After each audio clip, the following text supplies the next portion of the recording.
Hello and welcome back to my channel.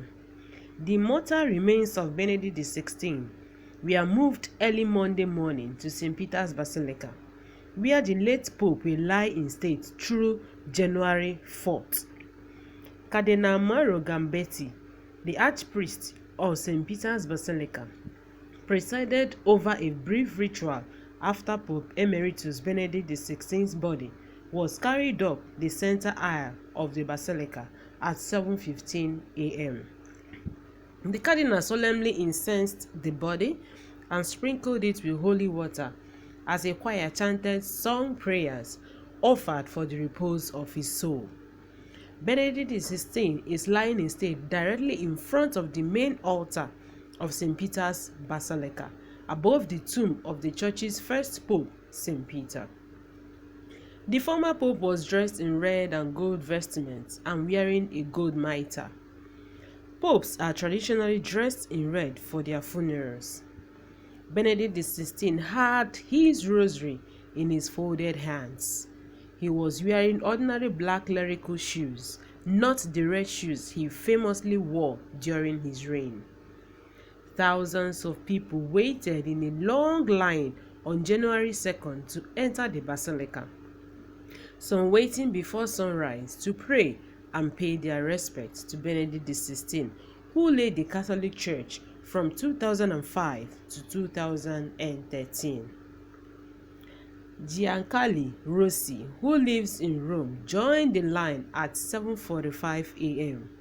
He was praying a rosary for Benedict while waiting for the opportunity to pay his respects. I met him a few times. I am from here, and so I came to greet the Pope for the last time, and I'm praying for him. I offered my mass for him, and I will ask for a plenary indulgence for him as well, he said. Father Alexander, a Byzantine Catholic priest from Toronto, another early arrival, said that the line to see the late Pope was the usual Roman chaos, but when you entered St. Peter's, it turned into a great hush. People of all ages and from all over the world approach a dead father. You can hear whispers of the rosary. I was very blessed to be in Rome these days, he said. Lashuk reflected, I am part of that generation that was really impacted by Benedict XVI. Certainly as pontiff, but even before his election, through his theological writings that really planted seeds of our vocations. I know many people who were drawn to seminary or even became Catholic after encountering his writings. Religious sisters, priests, and families took time to pause and pray in front of Benedict's body throughout the day on Monday. Some were visibly moved to shedding tears. Others remained silent or quietly prayed the rosary. 2 Swiss guards flanked Benedict's body, and some mourners were able to kneel and pray on either side of the deceased pope.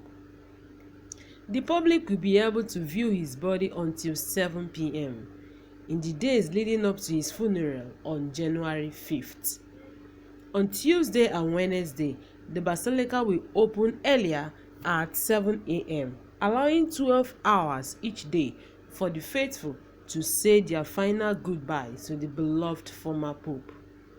St. Peter's Basilica is continuing to hold masses at the altar of the chair throughout the day, immediately behind where Benedict XVI is lying in state.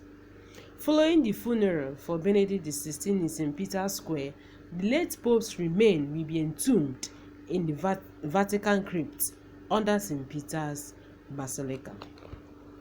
Eternal rest grant unto him, O Lord, and let perpetual light shine on him, and may his soul rest in perfect peace.